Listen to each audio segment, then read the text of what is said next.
రాష్ట్రంలో పెట్టుబడులు పెట్టేందుకు చైనా కంపెనీలు ముందుకొస్తున్నాయి. ముఖ్యంగా నిర్మాణ రంగంలో అధికంగా ఇన్వెస్ట్ చేసేందుకు ఉత్సాహం చూపిస్తున్నాయి.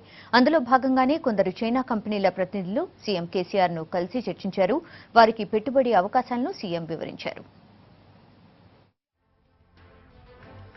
రాష్ట్రంలో వంతెనలు, టన్నెళ్లు, బహుళ అంతస్తుల భవనాల నిర్మాణాల్లో పెట్టుబడులు పెట్టేందుకు చైనా నిర్మాణ రంగ కంపెనీలు ముందుకొచ్చాయి. దీనికోసం క్యాంప్ ఆఫీసులో సీఎం కేసీఆర్ ను కలిసిన చైనా కంపెనీల డెలిగేట్స్ తమ ప్రతిపాదనలు తెలిపాయి. కేసీఆర్ చైనా వెళ్లినప్పుడు రాష్ట్రంలో పెట్టుబడులకు గల అవకాశాలను అక్కడి వ్యాపారవేత్తలకు వివరించారు. అందులో భాగంగానే రాష్ట్రంలో పెట్టుబడులకు అనువైన రంగాలపై పరస్పర అవగాహన కుదిరింది.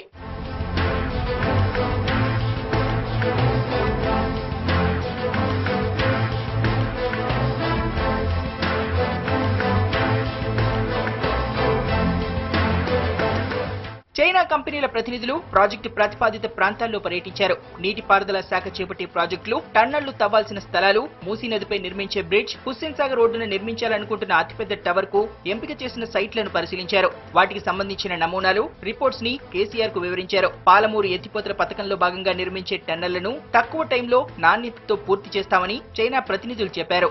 ఇక మూసీ నదిపై నిర్మించే బ్రిడ్జ్ కి సంబంధించి చైనా కంపెనీల ప్రతినిధులు సీఎంతో చర్చించారు. దుర్గం చెరువుపై సస్పెన్షన్ బ్రిడ్జ్ నిర్మించేందుకు సిసిసిసి హైవే కన్సల్టెన్సీ అనే సంస్థ ముందుకొచ్చింది. హుస్సేన్ సాగర్ ఒడ్డున అతిపెద్ద టవర్ నిర్మాణానికి అయ్యే ఖర్చులో 85% భరించేందుకు బ్యాంక్ ఆఫ్ చైనా ఓకే చెప్పింది.